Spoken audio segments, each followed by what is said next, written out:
नमस्कार दोस्तों, आप सभी का आपके अपने चैनल में स्वागत है। आज मैं सभी को कार्तिक मास का 7वां अध्याय सुनाऊंगी। तो दोस्तों आइए शुरू करते हैं आज की ये कथा।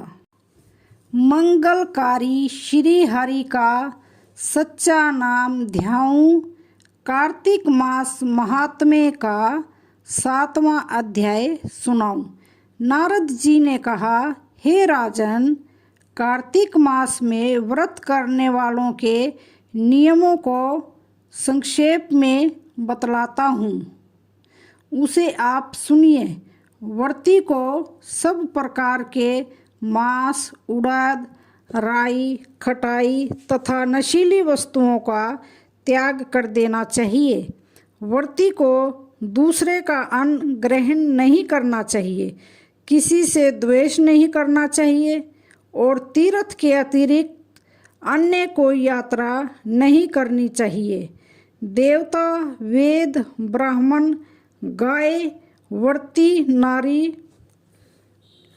राजा तथा गुरुजनों की निंदा भी नहीं करनी चाहिए। व्रती को दाल, तिल, पकवान व दान किया हुआ भोजन ग्रहण नहीं करना चाहिए। किसी की चुगली या निंदा भी नहीं करनी चाहिए। किसी भी जीव का मांस नहीं छूना चाहिए। पान, कत्था, चूना, नींबू, मसूर, बासी तथा झूठे अन्न का भी प्रयोग नहीं करना चाहिए। गाय, बकरी तथा भैंस के अतिरिक्त अन्य किसी पशु का दूध नहीं पीना चाहिए। कांसे के पात्र में रखा हुआ पंचगव्य, बहुत छोटे घड़े का पानी तथा केवल अपने लिए ही पका हुआ अन्न प्रयोग करना चाहिए। कार्तिक माह का व्रत करने वाले मनुष्य को सदैव ब्रह्मचर्य का पालन करना चाहिए। उसे धरती पर सोना चाहिए और दिन के चौथे पहर में केवल एक बार पत्तल में भोजन करना चाहिए।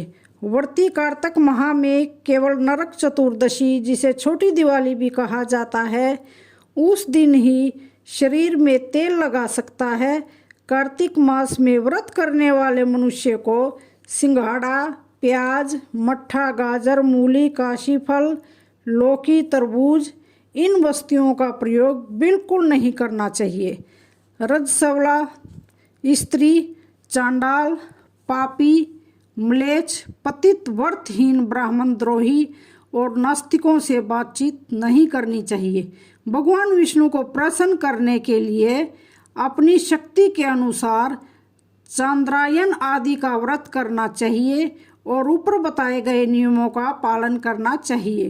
व्रती को प्रतिपदा को कुम्हड़ा, द्वितीया को कटहल, तृतीया का तरुणी स्त्री, चतुर्थी को मूली, पंचमी को बेल, षष्ठी को तरबूज, सप्तमी को आंवला, अष्टमी को नारियल, नवमी को मूली, दशमी को लौकी, एकादशी को परवल, द्वादशी को बेर, त्रयोदशी को मट्ठा, चतुर्थी को गाजर तथा पूर्णिमा को शाक का प्रयोग नहीं करना चाहिए। कार्तिक मास में व्रत करने वाला मनुष्य यदि इन शाकों में से किसी एक शाक का सेवन करना चाहे तो पहले ब्राह्मण को देखकर ग्रहण करे। यही विधान माघ माह के व्रत के लिए भी है।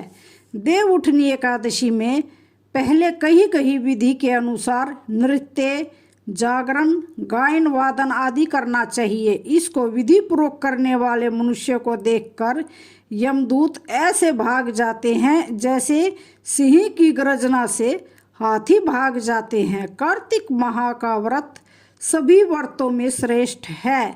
इसके अतिरिक्त जितने भी व्रत यज्ञ हैं वह 1000 की संख्या में किए जाने पर भी इसकी तुलना नहीं कर सकते, क्योंकि यज्ञ करने वाले मनुष्य को सीधा वैकुंठ की प्राप्ति होती है। जिस प्रकार राजा की रक्षा उसके अंग रक्षक करते हैं, उसी प्रकार कार्तिक माह का व्रत करने वालों की रक्षा भगवान विष्णु की आज्ञा से इंद्र आदि देवता करते हैं। व्रती मनुष्य जहाँ कहीं भी रहता है वहीं पर उसकी पूजा होती है, उसका यश फैलता है, उसके निवास स्थान पर भूत पिशाच आदि कोई भी नहीं रह पाते। विधि पूर्वक कार्तिक माह का व्रत करने वाले मनुष्यों के पुण्यों का वर्णन करने में भी ब्रह्मा जी भी असमर्थ हैं। यह व्रत सभी पापों को नष्ट करने वाला, पुत्र पौत्र प्रदान करने वाला और धन धान्य की वृद्धि करने वाला है। तो दोस्तों, कैसी लगी आज की कार्तिक मास के 7वें दिन की कथा? अगर वीडियो अच्छी लगी हो तो शेयर, लाइक, सब्सक्राइब करना ना भूलें। धन्यवाद।